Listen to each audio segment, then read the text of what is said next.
with annuals and quickly started working with perennials. I was eager and determined to grow flower gardens all over this half-acre property.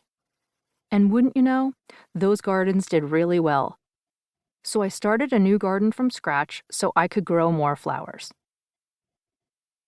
As the years went on, I experimented with more plants, discovered new types of flowers, expanded my gardening spaces, created cozy outdoor gardening rooms, and even found some success growing indoor houseplants too. So what happened? How did I go from plant killer to plant parenting boss? I discovered I had been working with the wrong plants.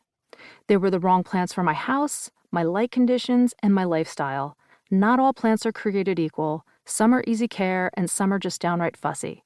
And if you are just starting out like I was, you will want to learn how to garden with an easy-to-grow, easy-to-care for, low-maintenance approach.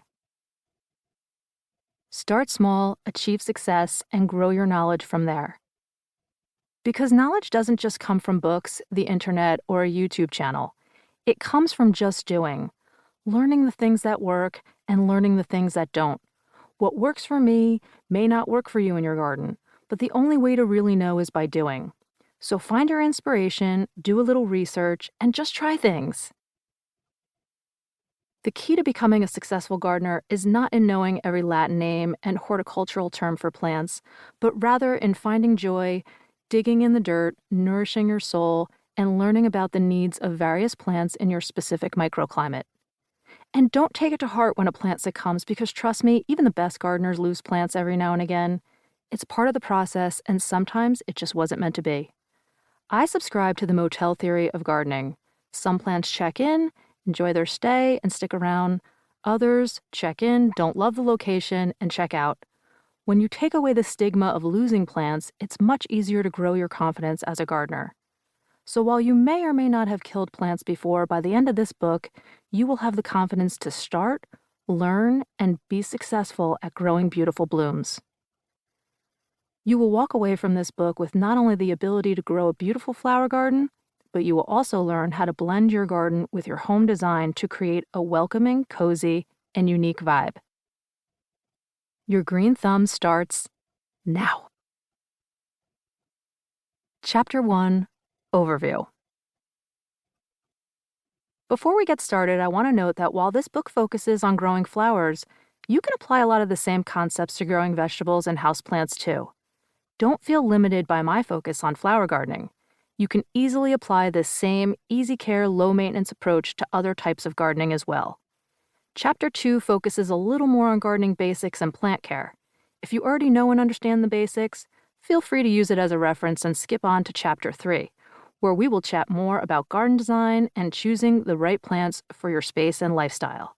And if you just need some quick tips and motivation, head to Chapter 11, because there you'll find inspiration that will fire you up. About growing flowers. Growing flowers is a rewarding experience that nurtures and feeds the soul. With the hustle and bustle of our culture together with life's daily stressors, the act of growing flowers can bring inner peace and give us a deep connection to the earth as we help make the world a more beautiful place. When you think about it, flowers not only appeal to our sense of beauty, but also carry deep symbolic meaning. We give flowers to loved ones to express our feelings, send them as a sign of celebration or bereavement, or decorate our homes with beautiful bouquets that breathe life into otherwise empty spaces. Flowers create a certain mood or feeling depending on the colors and textures chosen.